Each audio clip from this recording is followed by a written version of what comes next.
నిన్న రేవంత్ రెడ్డి ఎంపీ వేం నరేందర్ రెడ్డి రేవంత్ రెడ్డికి అత్యంత సన్నిహితమైనటువంటి వ్యక్తి. మొన్న రాజ్యసభ వచ్చింది. వేం నరేందర్ రెడ్డి ప్రమాణ స్వీకారం చేస్తుందని చెప్పి వేం నరేందర్ రెడ్డి కోసం రేవంత్ రెడ్డి అసెంబ్లీ ఇడిచిపెట్టి వేం నరేందర్ రెడ్డిని ప్రియాంక గాంధీకి పరిచయం చేయడానికి, రాహుల్ గాంధీని పరిచయం చేయడానికి రేవంత్ రెడ్డి ఢిల్లీకి పోయిండు. వేం నరేందర్ రెడ్డి కోసం మాత్రమే. వేం నరేందర్ రెడ్డి రాహుల్ గాంధీని తర్వాత ప్రియాంక గాంధీని పరిచయం చేసినాక అప్పుడు రేవంత్ రెడ్డి వచ్చిండు. వేం నరేందర్ రెడ్డి రేవంత్ రెడ్డికి అత్యంత సన్నిహితమైనటువంటి వ్యక్తి, దోస్తు.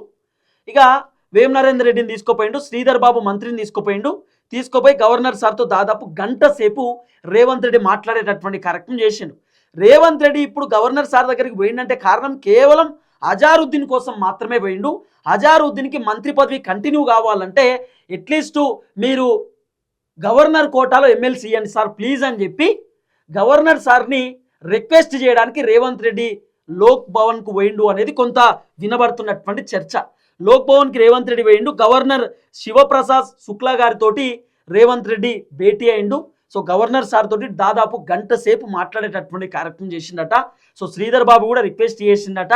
ఎవరెవరికి? కోదండరామ్కి అలాగే అజారుద్దీన్కి ఇద్దరికి గవర్నర్ కోటాలో ఎమ్మెల్సీ పదవి ఇవ్వండి సార్ అని చెప్పి రిక్వెస్ట్ చేసినట. గతంలో ఉన్నటువంటి గవర్నర్ దగ్గరికి ఈ ఫైల్ పోయినప్పుడు వాళ్ళు సంతకం పెట్టలేదు, ఆమోదం తెలపలేదు.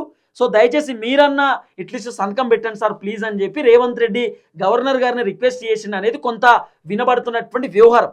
అయితే ఏదైతే గవర్నర్ కోటాలో ఎమ్మెల్సీకి సంబంధించినటువంటి అంశం గతంలో సుప్రీంకోర్టు దాకా పోయింది.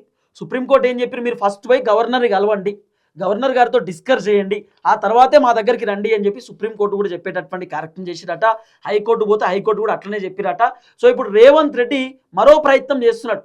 గవర్నర్ సార్తో కలిసి గవర్నర్ సార్ను రిక్వెస్ట్ చేసినట్టు, సార్ దయచేసి మీరు గవర్నర్ కోటాలో ఎమ్మెల్సీ పదవి ఇస్తే మంత్రి పదవిలో కంటిన్యూ అవుతాడు అజారుద్దీన్కి మేము మంత్రి పదవి ఇచ్చినాం, ఈ నెలతోటి 6 నెలలు పూర్తయితా ఉంది అని చెప్పి సో గవర్నర్ సార్తో చెప్పిరట. గవర్నర్ సార్ మరి ఎటువంటి డిసిషన్ తీసుకోబోతున్నాడు ఏంది అనేది ఇంకా ముందు వేచి చూడాల్సినటువంటి అవసరం ఉంటుంది. ఒకవేళ గవర్నర్ సార్ కనుక గవర్నర్ కోటాలో ఎమ్మెల్సీ పదవి అజారుద్దీన్కి ఇవ్వకపోతే, అజారుద్దీన్కి సంబంధించిన ఫైల్ పైన గవర్నర్ సార్ సంతకం పెట్టకపోతే 100% అజారుద్దీన్ రాజీనామా చేయాల్సిందే, వేరే ఆప్షన్ లేదు.